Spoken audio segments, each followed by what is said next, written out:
60 years ago, Dr. Linus Pauling, two-time Nobel Prize winner, warned the world, our food is sick. Why? Because the soil is dead. Back then, 1 carrot had the nutrition of 3 today. Think about that.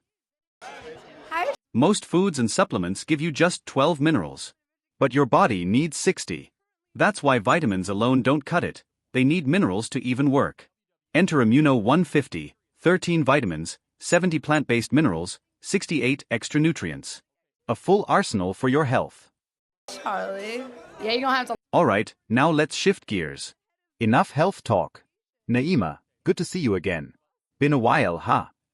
Lower that one for me. What's your name again? Thank you. Naeem. Yeah, it's been a minute. I wanted to ask about Trump's executive order against DEI. He said it's unlawful and a threat to national unity. Why? How are you Naima, doing? it's been a while. It's been a minute. How have you been? Great. That's We fantastic. won. Simple. The Civil Rights Act says, no discrimination based on race, color, or origin. But DEI? By definition, it discriminates. You did How? DEI isn't about race, it's about inclusion for everyone. do that. I mean, you didn't, but Trump did. Yes. The collective we. Really? Then explain scholarships for one race only. Or black-only graduation ceremonies. If you swap that with white only, it'd be illegal instantly. That's the hypocrisy. Yeah. Yes, the collective we. So speaking of Trump, I do But those are student-led spaces, not law. And they're usually open anyway. want to talk a little bit about his policy on DEI, as you know, in his first weeks in office. Come on. Eastern Washington, Portland State, San Jose State, all had black-only dorms. Flip the race, and suddenly it's civil rights violation. Why the double standard? He signed the executive order declaring that DEI is both unlawful. Here's the bigger issue. When DEI programs push quotas, like United Airlines promising 50% of pilots will be women or people of color, standards will drop. Excellence gets sacrificed. You cool with lowering the bar for pilots just to tick boxes. And a threaten to national unity. And I just kind of want to ask you to elaborate on So you're saying women or black people can't be excellent? That's racist. why DEI is unlawful? Well, based on. No, I'm saying they already are excellent. But math doesn't lie. Black Americans are 13% of the population. Women, 50%. But not 50% of women want to be pilots. Forcing numbers means forcing standards down. That's the danger. The Civil Rights Act, which I have disagreements with, but based on the This is the heart of the clash. Diversity versus meritocracy.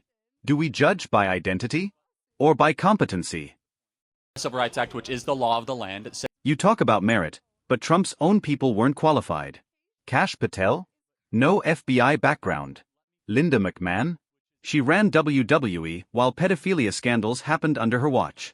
And she ran Small Business Administration? Please. you shall not discriminate based on color, race, creed, or origin of nationality. Yes. And DEI definitionally does those things. How does the definition? First off, WWE is a multi-billion-dollar company. That's serious management. Second, Patel was a federal prosecutor. He tried cases. That's law enforcement. And Pete Hegseth? A warrior who bled in combat. Compare that to career bureaucrats who never saw the battlefield. Do those things. So, for example, if you say you are going to hire a certain amount of people or have scholarships only So tell me, who's more qualified to run defense? A paper pusher who's never seen war or a soldier who's lived it?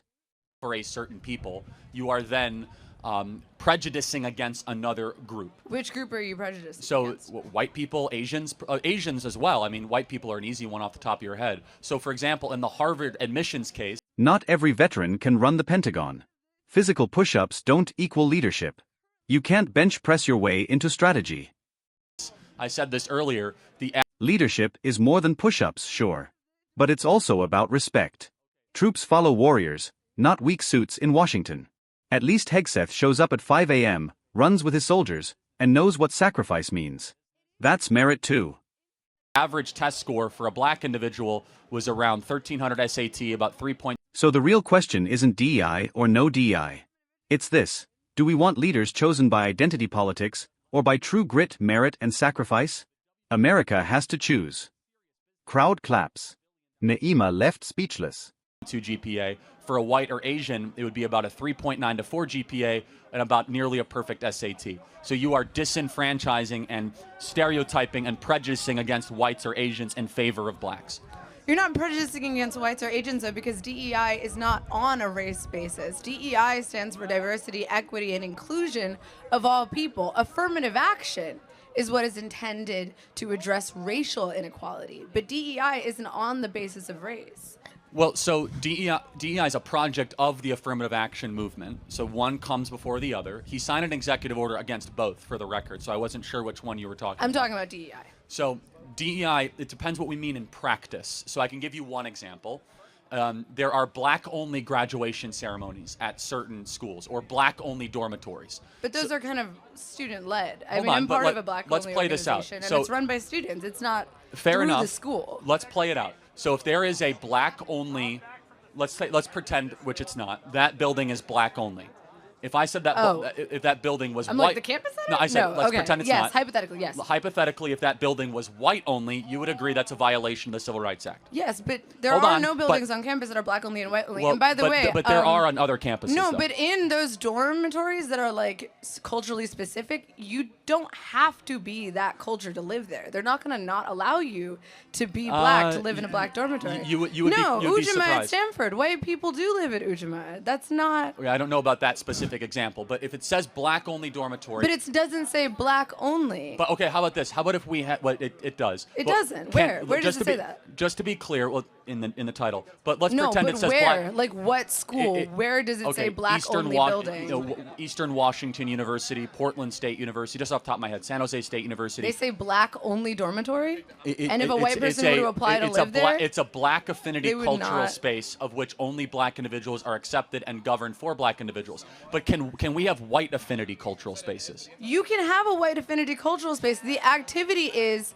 the issue is See, that I you're think saying that's against black the Civil Rights only. Act. It's not black only. It's a black affinity cultural space. But anyone is invited if they would like to participate.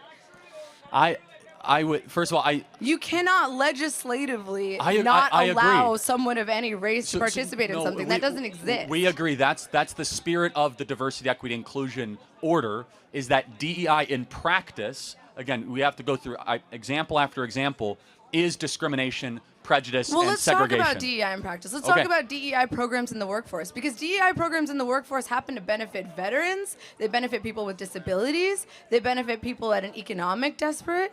They benefit lots of people that is not just on the basis of race. And to me, it feels like you're conflating DEI with pro-blackness or black only, So which is let's- not the definition of DEI. So let's take a high-profile DEI example. Is that cool? Just maybe one we can play around with. Okay. Which I got me in a lot of viral trouble, which I don't care. Which is pilots. I got in a lot of viral trouble too. I Hey. was debating this guy, I you know. know. And he kept interrupting you. He did. I know, right? Which is this? Which is that, let's say DEI, a project of DEI at United Airlines was that we want to get 40% of our pilots to be black or women of color, or women or people of color. 40%. 50. I'm sorry, to get up to 50. It was at like 6%. So therefore, they wanted to make a push towards that, and it was currently at 6%. We look at that and we say, wow, you're going to have to lower standards to get to that goal. Why would you have to lower standards? Well, because Are you saying that black people are no, inherently I'm saying the opposite. I'm saying that black people are only 13% of the population. So you want 13% of the population. Women are not 13% of the population. Women are 50% of the Yeah, population. but women do not make up a majority of people that want to become pilots. In fact, the vast majority of women don't want to be pilots. Maybe they would want to become pilots if the barriers for entry Well, weren't. see, now we're going down a different but equally fun direction, which is male-female differences. Men much more likely want to be involved in heavy machinery mechanics. They want to be pilots. They want to be tank operators. They want to be police officers. Whereas women much more likely want to be, Ellen, I'll get to you, Mason. Don't worry, and I remember your name. Yes, can Mason go? They won't let him go because he's I'll not let Mason USC. go. I'll There let we Mason go. But just, Mason, have some patience. We did this last time, okay? But do you understand, at least from our perspective, because it's no good for us to go back and forth again, maybe from our perspective, that we worry that the pursuit of diversity can mean the compromising of excellence. Charlie Kirk, this country is diverse. You can't just say the pursuit of diversity is compromising excellence. Diversity literally just means difference. This country is 13% black, it's 14% immigrant, it's 1/5 of every person in this country is Hispanic, it's 7% homosexual, and 50% of the country disagrees with you. Okay, diversity is America. You cannot say all of that is true. That you Hold on. are America first if you do not care about half of America. I care about them so much, in fact. You care about them so much that you don't want to give them I didn't interrupt you. access I care to about equal rights. Well, hold on. No one said rights. Hold on a second. No. I care about them. It is. It's equal rights. It's Naima, equal let access. me finish. Now who's interrupting who? I care about them so much. I want the only thing that they're ever judged on is to be their character or their competency, not their skin color. Okay, so you want it to be a meritocracy. You Yes. want it to be so let's talk about a meritocracy. Okay. What experience does Kash Patel have to run the FBI? He has amazing experience. No, In he fact, doesn't. He wanted to start a UFC fighting program He has amazing in the FBI. experience. I got 5 words in. He was the most important thing. He was a public defender. That's not what that's not the job of the FBI. He has both no experience in the FBI. He was a public defender and he was a special prosecutor. Was he ever a member of the FBI? No, but He doesn't have the merit to have hold that on a job. All right, second. let's do another example. But What I'm experience not does done. Linda McMahon? I'm not What done. experience does Linda McMahon have to run? She ran the Department of Small Education? Business Administration in the first term, which is a big organization. She was the head of the SBA. When she was the CEO of No, hold on. WWE, I'm not even talking about that. She ran the SBA. By one the way, of her employees was engaging in pedophilic behavior with their ring boys under her watch. I'm not going to defend and now that. she is somehow qualified to be responsible for all of America's children? Hold on a second. She was previously a cabinet secretary and then became a different cabinet secretary. That's like a one-to-one. Yeah, and then before that, she was enabling a pedophile. So what you're first of all, I don't know about that instance. If that's true, that's wrong. That's very much true. How do you not know about that, Charlie? I don't it's know like about very much Okay. Again, public information. It's really important to know that the head of the Department of Education is currently in a lawsuit. But let me finish the point, which is that the WWE can be easily made fun of. That's a serious business, though. It's a multi-billion-dollar business. It is, that engaged in pedophilic activities. Of which I denounce. I don't support that. However, she was head of the SBA, and now she's head of the Department of Education. Tell me another unqualified person. Another unqualified person? Marco Rubio Hegseth. Okay. No, actually, I think Marco is slightly more qualified. Let's talk about Hegseth. He's the most qualified because he actually accepted enemy fire and lost loved ones and friends of his own. That doesn't make you... Hold on. Dude, to run the U.S. military, to be a warrior, not just an academic general, that's very important. Look, dude, I respect veterans. My boyfriend's a veteran. I love veterans. That being said, not every person who is a veteran is qualified to run the Department of Defense. I think he's also shown the last couple of weeks he's doing a pretty phenomenal job. The prior head of the DOD, Lloyd Austin, could barely climb up a flight of stairs. Pete Hegseth is up at 5 a.m. doing PT with the troops, running miles, and then doing an entire day at the Pentagon. And you might say that doesn't matter. I actually think physical fitness and being a good example to our troops is very important when you're the head of the Department of Defense. Okay, but being the head of the Department of Defense is not about doing push-ups. Hold on, but first of all, it's actually just refreshing versus Mark Milley and Lloyd Austin. But secondly, I will say the criteria is that he's a warrior's warrior. He's someone that was in the front lines and actually received medals and knows what it's like to lose loved ones. And the other people that were qualified, Naima, were people that got us in endless wars, people that never saw combat. I think it's finally time that we have someone in combat that runs the Secretary of Defense. I think that's immensely qualified. Okay, sure. So we'll take Pete Hegseth for Department of Defense. Yes, he's doing a great job. We'll take someone who enabled pedophilia for the Department of Education. That's an unfair We'll take Kash Patel, categorization. who's never worked in the FBI. He was a prosecutor, so the FBI's a... Dude, do you remember what he said when he first got the nomination? Do you want to go back to Kash Patel for a second? He said, yeah. I'm like, this is sick. Okay, can we go back to Kash Patel, though? That is like insanely inappropriate. Can we go back to Kash Patel? So he was himself a prosecutor that tried cases. That's a law enforcement mechanism. I think they're asking for someone else. All right, Naima, great to see you again. Thank you. All right, Mason. Can we get Mason? Can I get Mason? Yeah, Mason, but I want to get to a student or two, and then we'll get to Mason, okay? Oh, yes, here.